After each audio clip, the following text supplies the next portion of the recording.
Good morning, everybody in DFS land. It's your buddy Choppadong again, coming at you with another episode of Chop Talk.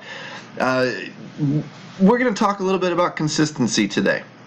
And consistency is something that I'm seeing a lot of people get away from. They wonder why they lose, if they put the right lineup together, if they did this or did that, or a lot of you guys out there are unsure of your process, and I get that. I've been there too. But we're going to talk a little bit about consistency today and why it matters. But of course, as you know, I am sponsored by or brought to you by DFSArmy.com, your one-stop shop for all things DFS, from MMA to PGA to NFL to NBA to everything in between. 20 coaches, 20 contributors, 1,500 members, always talking DFS 24/7 in our Slack channel. So, of course, follow the link in the comments section, dfsarmy.com/ref/3. Use the coupon code CHOP, CHOP, because friends don't let friends pay retail. And what we're going to do is we're going to make you a VIP and make you a better player through our coaching, through our content, through everything. So if you follow along in this video today, thank you very much. Spread the word. Help me with retweets. Help me with word-of-mouth advertising. It's the best way to go. And we're going to talk consistency, like I said. So let's kind of dive in. I want to walk through the first thing that I'm going to go through is my own history and show you there's a lot of losing in there all of a sudden. Past 2-3 days. I mean, I took the weekend off. You can see a big gap in the times there. I mean, there was a lot of winning, going back in here where I went on, there's a lot more losing. But to be honest with you, there's bursts of winning in there that if I kept going back, that have really helped out through the month of May. May's been a good month. It doesn't look like it, but that's because I play a lot of lineups. And then I hit along the way lineups that pay me back for all the nights of losing. A $35, $40 night makes up a big, big difference in all of these lineups. I mean, I only ran like 8 lineups last night, but when you hit for $40, that gets you 5 days of that, gets you a week of that. So you can go for a lot of losing and still survive. And you can see I play a lot of different contests, from 100-mans to 3-mans to whatever. We can, of course, talk about all of that stuff as we go, but this is discouraging for a lot of people, especially if you're only playing one lineup. If you only played one lineup, that's 1, 2, 3, 4, 5, 6, 7, 8, 9, 10 days of losing, and you're going to get pissed. Everybody is. Oh, whoopee, 2 days of winning in PGA, and then I go back to 11, 12, 13, 14, 15, 2 weeks of losing. Suck. But this kind of stuff makes people question their process. This kind of stuff makes people. This is like practicing all sports. Okay, what do you do when you miss 8 free throws in a row? It can mean you suck at free throws. It could also mean you hit a cold streak. And if your process is dribble the ball 3 times, pull the ball up, simple flick of the wrist, it's all lined up. I've done this for 10 years. It's all good. I mean, so I missed 8 in a row. That sort of stinks. Maybe I stop, take a breath, take a day off, whatever, and then I come back at it tomorrow, and sometimes everything's fixed. I used to play a lot of golf, and golf is very much muscle memory, consistency, repetitiveness. I would sit and miss 6-foot putts all day long. Then I get a putt like I got, or a day like I got last weekend, where I hit everything inside 10 feet, and it saved my score because everything from tee to green was bad. So, it happens. You're going to be. There's consistency within the inconsistency, and all I'm trying to do is maintain my process over the years, over playing, whether it be DFS or golf or shoot free throws or whatever. I've developed a process that works for me. And as long as I trust that process, which is what you hear everybody talk about, as long as I trust that process, the numbers are just going to bear out over time. And that's all I care about. So I can go on these losing streaks and not get as discouraged as you, because I have a process and you probably don't. So what is one step to that process to keep you from going bonkers when you end up, on a losing streak? Well, for me, it's about finding key stats and just trusting the stats and finding the same well, what are they? Well, you got all these statistics. When I scroll over on our batting matchup page, my goodness, I've got 2-year numbers, this season's numbers for WOBA, the starting pitcher's WOBA against, matchup WOBA between ISO, matchup ISO, total met safety, upset. These are good catch, nice little percentages that tell everybody, oh, okay, safety, so that should be a cash game player. And while that's true, that's what it's designed for. I don't use it. It's not part of my process. batter's eye diamond rating. We have a neat tutorial under the MLB Research Station tab. It pops out right here if you want to watch it. But I don't use a lot of these numbers. I don't have to use every single number that's given to me. How many features do you have on your cell phone that you don't use? You know, you don't have to nerd out, dive into the manual and do every single thing that it offers, and use the stuff that's important to you. It's what we all do anyway. You know, DFSA grade I use. Value I don't use. Value is really weird in baseball. StatCast numbers, I don't even use StatCast numbers. You hear all these guys talk about how sexy that, I don't give a crap. Not part of my process. Opponent handedness, well this shit's already all figured in over here to the matchup stuff. Park factors and stuff, I loosely know what good hitters parks and good pitchers parks are. Vegas I use. But when I scroll over where I'm going with this is look at all these overall stats. WRC+, WOBA, slug, OBP, ISO, I don't know what ISO 2 is. Home runs, walks, stolen bases, swinging strikes, O swing, Z swing, O contact, Z contact. That's all outside the strike zone, inside the strike. I don't give a shit. He either hits the ball effectively and carries a nice WOBA or he doesn't. It's all I need to know. Line drive, ground ball, fly ball, all overthinking it. You can check these numbers once in a while. You know, versus lefties versus righties. What do if we agree that splits are better, like versus right-handed bats for today because he's facing, or versus right-handed pitching because he's facing a righty today is better. What do I need overall stats for? I don't. Go straight here to the lefties or the righties numbers.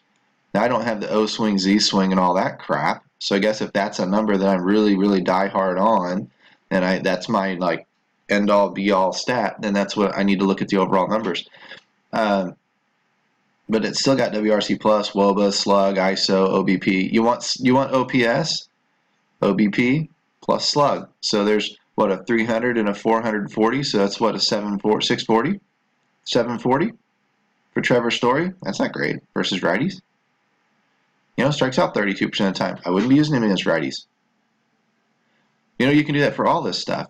You want WOBA and ISO added together, and I'll tell you, that's something that I've kind of been working on myself this year. But WOBA and ISO would be 520. You want a 600. I like to add statistics together. And the reason why I like to add statistics together is because it gives me a sliding scale. If one guy has a really high, I have a number called OB-ISO that I use. You can find in MLB under our starting lineups page. That OB-ISO is my creation. It's really like K-score. It's really simple. You take OBP and you add it to ISO. I know. Give me my PhD now, please. But what you're looking at is how much a guy gets on base and how much power he hits for. And I blend those two together. And if he's really, really good at on-base percentage, at getting on base, then generally speaking, those guys don't carry a lot of power. But some of them do. And I don't know if I want the 150 or if I want the 200 or what. You know, the 125 or the 150. So I set a parameter between the two that tells me if it's good or not.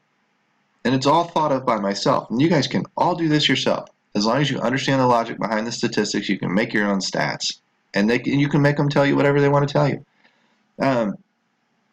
So if I know that OBP 400 is elite, and I know that ISO 200 is elite, well, then a 600, 400 plus 200, is elite for OB-ISO. But here's the trick. If you have a very, very high OBP, say 500, you don't need to give me much ISO to hit that 600. I can take a massive OBP guy and get by with him. Same with ISO. If I have a massive ISO guy, all of a sudden this guy is like a 300, like this 306. He doesn't need much of an OBP. He just needs to get on base about 30% of the time. And he hits my 600. Happens to be Mike Trout, whose OBP is a 443, which is ridiculous, and his ISO is a 300, which is ridiculous. So he's a 750 almost, and a 750, dear Lord, is monstrous. Well, it's Mike Trout. Of course he hits for power, and he reaches base. It's Mike Trout.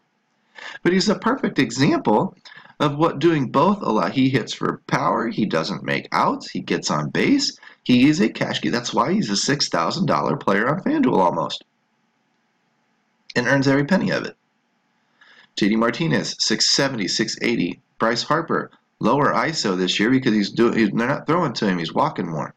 but he's still over a 600. He's a 670. If he's a 670 and JD Martinez is a 680, they're both the same guy. Are they not? I mean, so he's got a little higher OBP. Who cares? He made up for it in the power numbers. That's what these sliding scales do. That's what K-score gives me when matchups with pitchers come about. It tells me how strong a strikeout pitcher the pitcher is, and then how weak a strikeout team the team he's facing is. And if he's a really, really strong strikeout pitcher, well, he probably strikes out everybody. And if he's facing a really, really big strikeout team, he's probably going to have a good day. And if a guy's a contact pitcher but faces a team that strikes out a lot, he's probably going to strike a few more people out than he normally does because the other team isn't good at hitting the ball. So it lets me put these little scales into effect. It allows me to blend the two player skill sets together and produce a consistent player, which is the theme of what we're talking about right now. So that's one number you can use. And like I said, you can find it already done for you in this lineups page. Or you can just add it up on your own. We don't have it in this particular page. But if you want to know what some of those other numbers are, it's very, very simple. You go here to Fangraphs. You go to the glossary. And you go to batting stats. Pick one. Say we pick WOBA. You read about it. You don't have to read the calculation. Just get the general idea of how to use it or why to use it. Okay? And let's say you want to see, if we want to put a list, that's what I meant to click on first. But here's your complete list of offensive stats, and there's some sabermetrics that you want to see some good articles. These are great articles. So WOBA, BABIP. Let's walk through a little bit of what these are. Walk percentage, how often he walks. Strikeout percentage, how often he strikes out. ISO. Extra number of bases per at-bat, average number of extra bases hit per at-bat. Basically slugging percentage minus average. Well, what's slugging percentage? Well, scroll down here, you'll find it. Slugging percentage, average number of total bases hit per at-bat. Okay? So it's not difficult, it's not rocket science, but you do have to do some damned work if you want to get good at this game. You can't just sit back with your mouth open like a baby bird and expect everybody to drop worms in there. You got to go get your own damn worms. We'll show you how. BABIP is basically luck. When he puts a ball in play, it's his batting average. Putting a ball in play, if it gets caught, he still put it in play. OBP, how often you reach base.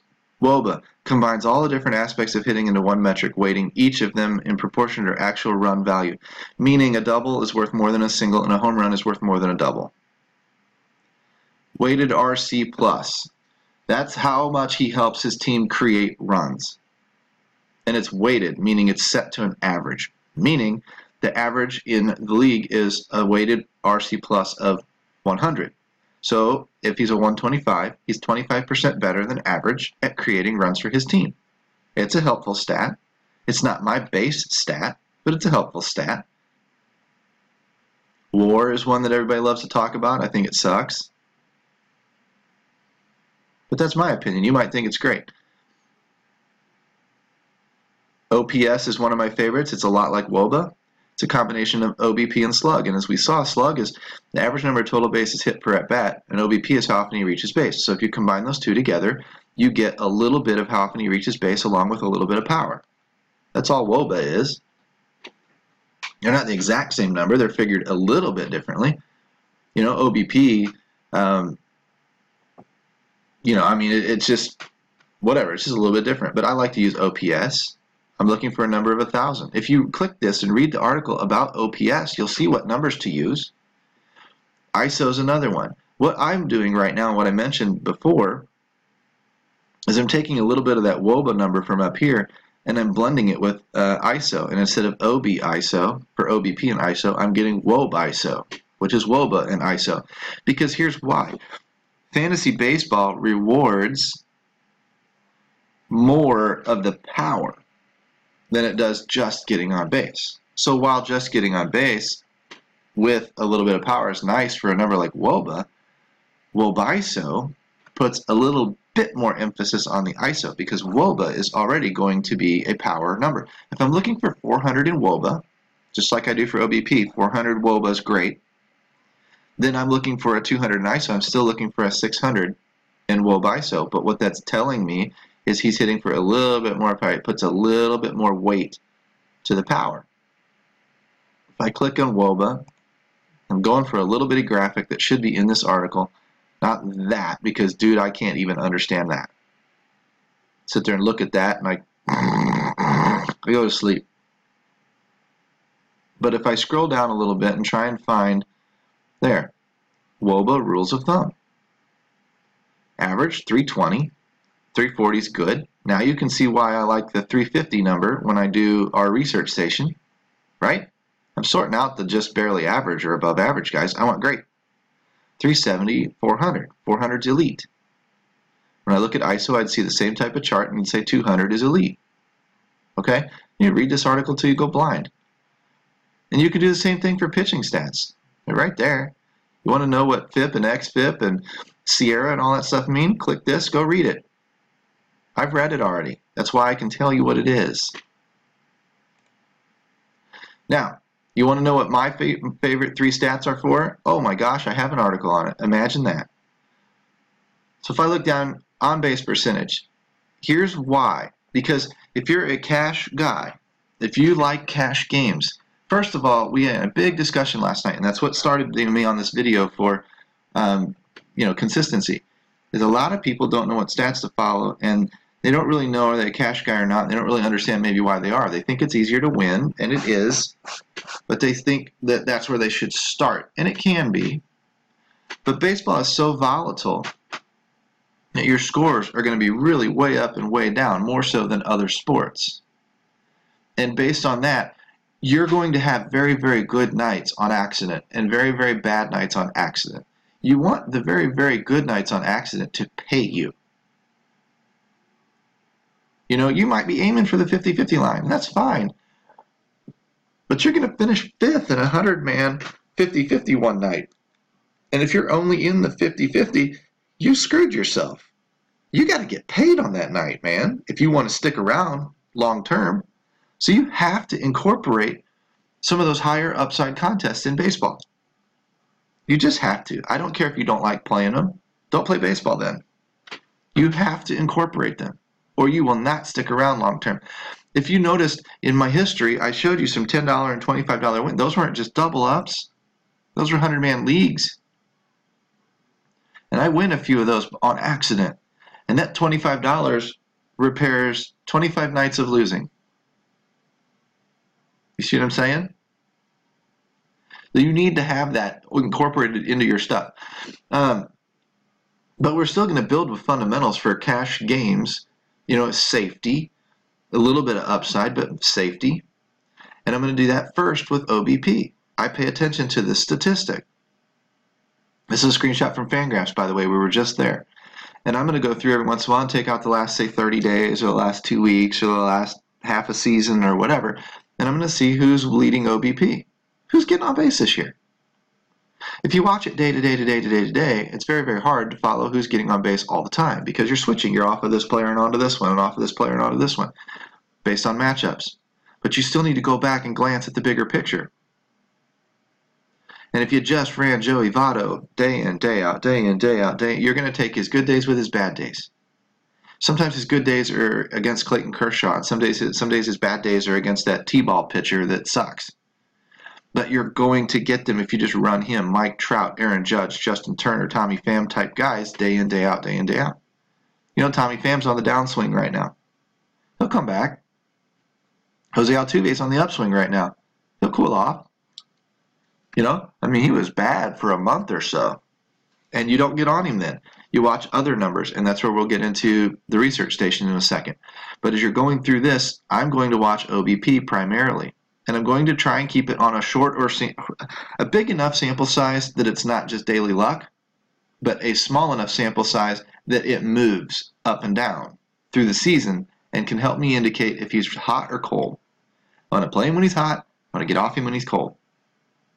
And that's what our research station is for. So if you're not a VIP, dfsarmy.com, //3 in the bottom of the comments section. If you are a VIP, you'll know what I'm talking about. But that's what I'm going to try and do. And I'm going to take this OBP and combine it with guys batting higher in the orders, because they're going to get more at-bats. A 9-hole guy might get 3 at-bats in a game, maybe 4 if he's lucky. But the first leadoff batter is likely to get the 4th at-bat, maybe a 5th. That helps. Because if I do that over 9 guys, that's about 7, 8 extra at-bats per lineup that I put together instead of you. And those 8 or 9 at-bats lead to an extra home run every once in a while, an extra double, an extra stolen base, or whatever once in a while that put me over the top and not you. So, again, OBP, and you find your higher order OBP guys, that's where they're going to bat. Why? Because they get on base. And the coaches know that, and they want to see them up to bat more often, so they put them at the top of the order so that they get to bat more often. Okay? And there's my 350 number again. But what I'm trying to do is show you that this is a foundational stat. What this tells me is he gets on base. And he gets on base, 40% of the time. Well, that's better than 30% of the time, but you know what? It's not much better. So if you're dealing with a guy that gets on base 30% of the time, he's just as likely to go 2 for 3 tonight than my 4 out of my 40% guy. But over the course of the season, I'm going to get on base 10% more of the time than you. Therefore, I'm going to get that extra home run. I'm going to get that extra walk. I'm going to get that extra point, those extra points in my lineup that you're not. And I'm going to win over the long run. So it's long-term skill, short-term luck. Very much in baseball. People don't understand that. I mean, that's like if I said, you ever played the game in between, your little poker buddies at your table, and you play in between, and there's a king and there's a deuce, and you say, oh, pot, I put the pot on that, and bam, a king comes up, and you got to pay double the pot, and you get screwed. You don't know what the next card's going to be. Short-term luck. But nobody can argue that between a king and a 2, the card's going to fall in between it the vast majority of the time. And the next time it comes up, you should reach into your pocket, pull out another $100 bill, and say, pot. And if it screws you again, the next time you should say, pot. Consistency. Don't change your process just because you're pissed off. Build a process that you know works. I know that card's coming in between a king and a 2. I know guys that get on base are going to help my lineup more often than not. More often than guys that don't get on base. So I'm going to stick with the principles that I believe in. OBP. Here's a pitching number. We'll talk about that maybe another time. ISO.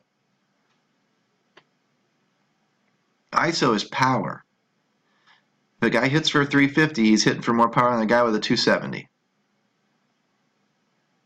He's going to hit for more extra bases and more home runs.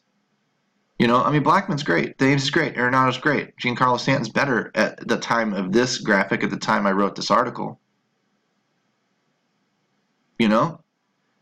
So I'm going to do better by rostering Giancarlo Stanton than Sean. Well, maybe, maybe not. What if we go back up here to the OBP and Blackman is way above Stanton? Maybe it balances out a little bit. Maybe Blackman's more consistent. He doesn't make as many zeros as Stanton, because Stanton's a bunch of power and Blackman gets on base more. See, those are the numbers you need to compare. Those are the numbers that would make Stanton a GPP play, and a great one, and Blackman more of a cash play, but still a great one because he hits for power. These are the things that you need to be figuring out. These are the things that our coaches can help guide you through. Okay? And let's just jump into the research station and let's guide you through it now. But before we do that, I want to show you the MLB strategy section at dfsarmy.com, because look at this. You go down here to the strategy articles and it calls up 3 pages. You can go back here to the very beginning when we first started covering some strategy. You can go back here to Baseball 101. You can do the Hard 9, which only has 3 pieces to it, and I apologize to that. But there's one on critical stats if you want to learn that. There's cash versus GPP if you want to learn that. And these are all due for revision because the games change as people get smarter and the games evolve. And if I walk through the second, there's variants. There's video series if you want. There's a bunch of video series in here. Video Classroom's pretty good, and it's incomplete, of course. Top 10 ways to win at fantasy baseball, 7 ways to build a cash lineup. The ladder system's in there, of course. Baseball for Dummies, basic research system for winning. Have you guys read these yet? If you haven't read these yet, you owe it to yourself to go back through there and skim them. You'll find the ones you like, you'll read them, and then you'll learn. Then you won't feel like you're asking such newbie questions because you'll come in with, okay, well, I read this. What does that mean? And that's a much better question than what is OBP? Dinks and Dunks, tons of videos in here. Little short ones. Not 25-minute ones like you're dealing with today. So when I go through here, but go back through there and read that. And we'll get rid of that too. When I go to the station here, what am I looking at? For me, I don't even worry about that first page that much anymore. I go straight to the Trends tab. I cut out my slate. Like I'm not doing the early slate today. I'm going to do the mains, so I know that those games aren't going to be on it. So get rid of those guys. And now what am I looking for? I told you OBP is one of my favorite stats. ISO is one of my favorite stats. WOBA is probably my favorite stat this year. OPS, OBP, doesn't really matter. But we're trending WOBA right now. Okay? So when I'm looking, what I told you about sample sizes, and I want to know if a guy's hot or cold, what's a big enough sample size to know that it's not just fluky, but what's a small enough sample size to actually see it move? Well, we give you 3. We give you the season. We give you the last 2 weeks. We give you the last week. And what I'm going to watch is for a guy whose season numbers are somewhat established. We're getting up on, what, a third of the year? And then the last 2 weeks, he's under his season. So he's cooling off. This number's going to come down slowly. And over his last week, he's really cooled off. Not playing that guy. Over the season, Arenado's been pretty good. A little under that for the last 2 weeks, but he's way over that for the week. Arenado I will play. I will certainly play Mike Trout. Good number. Over it for 2 weeks, well over it for a week. He's hot right now. I'll play Mike Trout. If it comes down to having to choose between Bryce Harper at a 328 for the week, their numbers, you know, I mean, Trout is a little better this year when it comes to WOBA than Bryce Harper. And over the last 2 weeks, he's certainly better. And over the last week, he's certainly better. So guess what? I'm choosing Trout over Harper. Unless their matchups are different. Like, let's say Harper's matchups against a crappy pitcher and he's way up here, and Trout's against a tough pitcher and he's way down here. Okay, then I might take Harper. But if all things are relatively equal, DFS grades relatively equal, I'm on Trout, not Harper. You know, and this is what I'm going to do in another way that I've got. So when this number starts dipping below the other numbers, see if I can find one here. Here's one. Mark Reynolds. And you probably know this if you've been following them, certainly if you've been rostering them. 369 on the years. You know, fair. Decent. 476 over 2 weeks. Balls on hot. 418 over the last week. Still good, but trending down. What that tells me is he might have peaked. He might be coming back down to this number. And if he's coming, this number is going to come back down to this number. I don't want no part of him for now. Especially since he's now a $4,000 player and his price is caught up to his production. Now he's overpriced. Because he needs to be priced at this number, and even this number, but not a number headed back down towards this number. You know? So you can look at these numbers any way you want. See, here's one. This one's still trending down. Who's this? Trey Turner. 340 on the season, 282 weeks, 250, 260 over the last week. Down, down, down. Whoop. Not on him. Wouldn't play him with your roster right now. It doesn't mean Trey Turner's not a great player. It means Trey Turner's not hot right now. And at this price, he needs to be producing and he needs to be hot. This is the easiest way to go through these things. This right here is the best section we have on the entire research station. You can sort by team. And I can tell that Atlanta's rolling pretty good. Now, they burned me last night, but they're rolling pretty good. Chicago, another decent offense. Rolling okay, but there's a couple of spots in there I wouldn't play. Who's that? Chris Bryant? Cold. Great numbers on the year. Cold. Off Chris Bryant. Guess who's hot right now? Rizzo. Rizzo was cold 2 weeks ago, 3 weeks ago. You know, they flip-flopped. All right, so play Rizzo. Don't play Bryant. Colorado? Are they hot guys, the guys you think they are? Well, it's not Story. Arenado's fine. And this is to handedness, by the way, for today. This is versus lefties. Ionetta, there's a good cheap guy at the bottom of the order that's producing okay for 3,200 in Coors Field. That's pretty slick. 360, 380, Desmond Black. You don't want Blackman at 380. You know, you'd rather have Cargo at 475. Walters, if he gets the start at 600, you know, for $3,000. That's good stuff. If I go to Detroit, a lot of red. Well, there's some in there. If I go to Kansas City, there's some red in there too. What I'm trying to find is these ratings. And then I'm trying to find who's hot and who's cold. And I'm going to compare these three numbers and start determining. See, like here's guys heating up. Said Alex Gordon, of course. 280 on the year, suck. I don't care. He's at 500 right now. I'll play him. If the matchup's right, matchup's not right. Romero's not a great pitcher, so maybe it is right. Maybe this thing's a little off. You know, if I go into Oakland, they were hitting like machines earlier in the year. But look, they've all cooled off. It all cooled off. Let's go to Houston. Houston was really cold at the beginning of the year.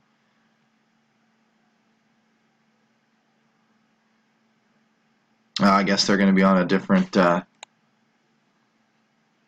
they are. They're heating up. Look at this. The 490, 420, 40.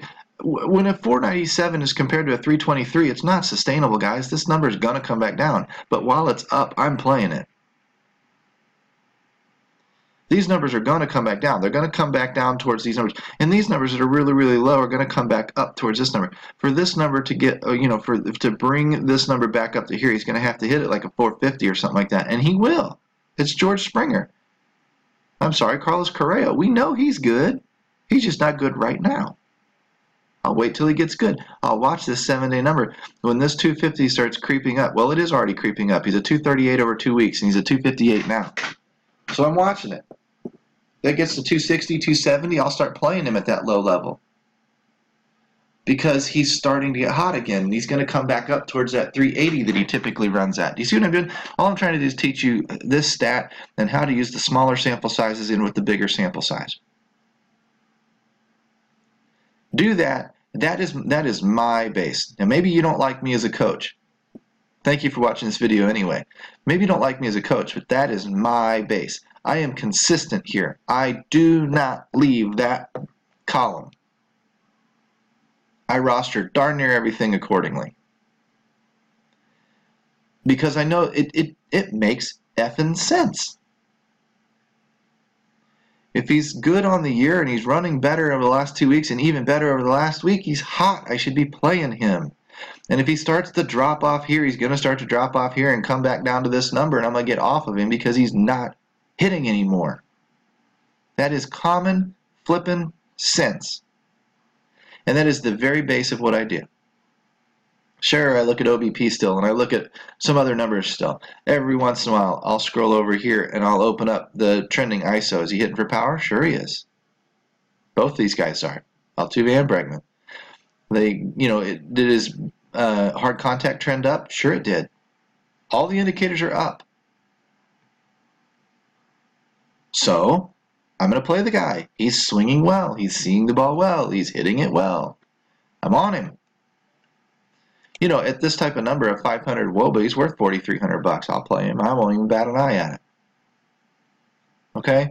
So this is how you spot these guys. Now you use these guys. And now what do? Well, you can build a lineup directly out of there. If you like Houston, because 1, 2, 3 of these guys, 4 down here at Tony Kemp, there's your 4 stack of Houston right there. It gives you the best odds for success today. I don't care about tomorrow yet. I'll worry about that tomorrow. That's the 4 best hitters on the team today. Maybe I want to combine them, get them a little closer together in the order, so I throw Springer in there at his 375 instead of Tony Kemp at the bottom of the order. And I go 1, well, Gaddis is down kind of towards the bottom, 5, 6, whatever, and Altuve and Bregman are 2, 3. So if I go 1, 2, 3, skip Correa and come down here in the 7 and pick up Gaddis because he's hot. There's my 4 stack, 1, 2, 4, 7, 1, 2, 3, 7. Fine. It works. Why? Because they're all producing. Okay? Now, are these other guys gonna hit eventually? Sure. Marwin Gonzalez isn't going to be a 210 the rest of the year. He wouldn't be a major leaguer if he was. Is he going to turn it around tonight? I don't know. I don't see any indication that he is. His number's not even higher than his 2-week number. I don't see any indication that he's going to turn it around tonight. So I'm not going to roster the guy. That's my process. Front, back. And I don't need to look at very much. I cut down the offenses I like. The offenses I like generally come out of the Vegas info. I don't think we have it on this page. Vegas, oh look, there's hit streaks over there. I've never scrolled over that far. Don't care to. Doesn't tell me anything this doesn't already tell me.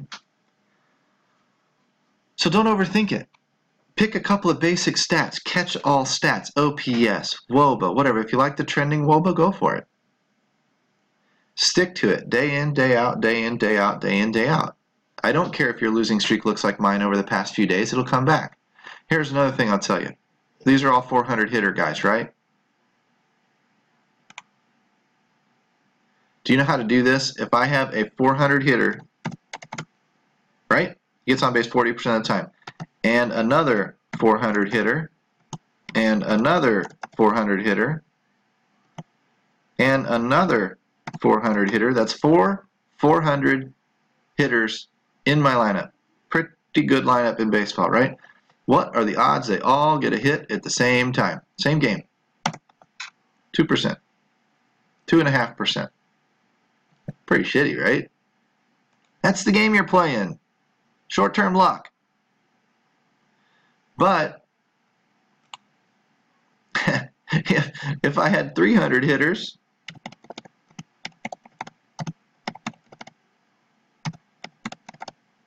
it's only 8.8%. It's not even 1%. Would I rather have a 3% chance or a 1% chance? 3% chance, right? Problem is, 3% chance still sucks. So I'm gambling on a very thin edge. I'm gambling on a very thin margin for error. And the part about that sucks is it's going to fail more often than it wins.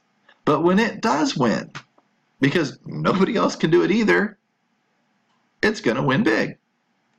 And so I need to be in those types of contests that are going to reward me for that.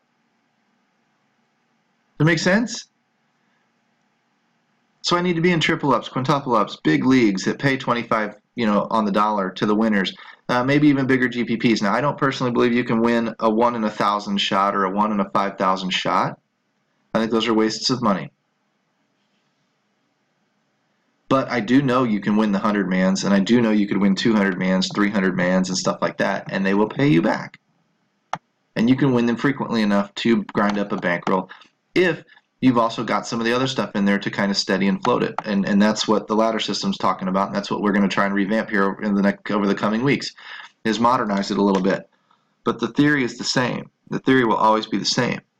And the major part of it is consistency. If you play $5 a night, keep playing $5 a night. Don't just play 20 one night and 3 another night. Because you're going to win on the 3 and you're going to lose on the 20, and you're going to wonder why you're going backwards. Because you're not consistent.